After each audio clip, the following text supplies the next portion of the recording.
राधे राधे दोस्तों आज है कामदा एकादशी का व्रत रखने वालों को कथा का श्रवण जरूर से करना चाहिए। जैसे कि चैत्र मास के शुक्ल पक्ष की ये एकादशी है। भगवान श्री कृष्ण जी युधिष्ठिर से कह रहे हैं, हे युधिष्ठिर, चैत्र मास में पड़ने वाली शुक्ल पक्ष की एकादशी का नाम जो है वो कामदा के नाम से जानी जाती है और इसके व्रत के प्रभाव से मनुष्य की सभी कामनाओं की पूर्ति होती है और जाने अनजाने में किसी भी तरह के बड़े से बड़े यदि पाप हो गए होते हैं, पाप से मनुष्य को मुक्ति भी मिलती है। भगवान श्री कृष्ण जी कहते हैं कि एक बार राजा दलीप ने गुरु वशिष्ठ जी से पूछा। वशिष्ठ जी बोले, एक भोगीपुर नगर में पुंडरीक नाम का एक राजा राज्य करता था। उसकी सभा में गंधर्व गान गाया करते थे, अप्सरा भी नृत्य करती रहती थी। उनमें से ललिता नाम की एक गंधर्विनी थी और ललित नाम का एक गंधर्व भी रहता था। उन दोनों का आपस में परस्पर अति प्रेम था। एक दिन राज्यसभा में ललित गंधर्व गान कर रहा था।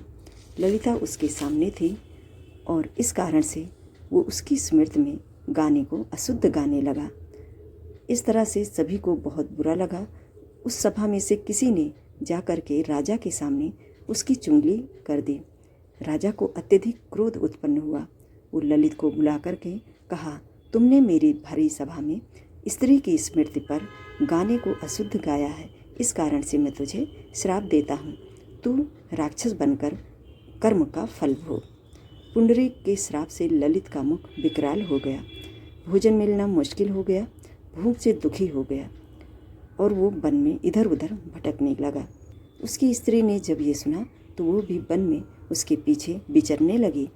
उस वन में श्रृंगी ऋषि का आश्रम था। मुनि की शरण में जा करके पति के उद्धार का उपाय पूछा। मुनि बोले, कामदा एकादशी का विधि सहित पूजन करने से, व्रत रखने से मनुष्य के सभी तरह के पापों से मुक्ति मिलती है और उनकी भयंकर से भयंकर पिशाच योनि भी छूट जाती है। कामदा एकादशी का विधि सहित व्रत करके पति के अर्पण उसका फल कर दो, निश्चय ही वो स्वर्ग को प्राप्त करेगा।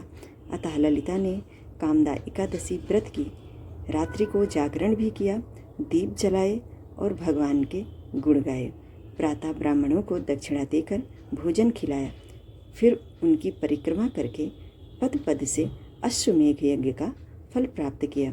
ब्राह्मणों के सामने पति के लिए इस व्रत का जो फल है वो संकल्प करके अर्पण कर दिया। उसी समय वो राक्षस योनि से छूट करके पत्नी सहित स्वर्ग को चला गया। दोस्तों, इस तरह से कामदा एकादशी व्रत की सूक्ष्म कथा है।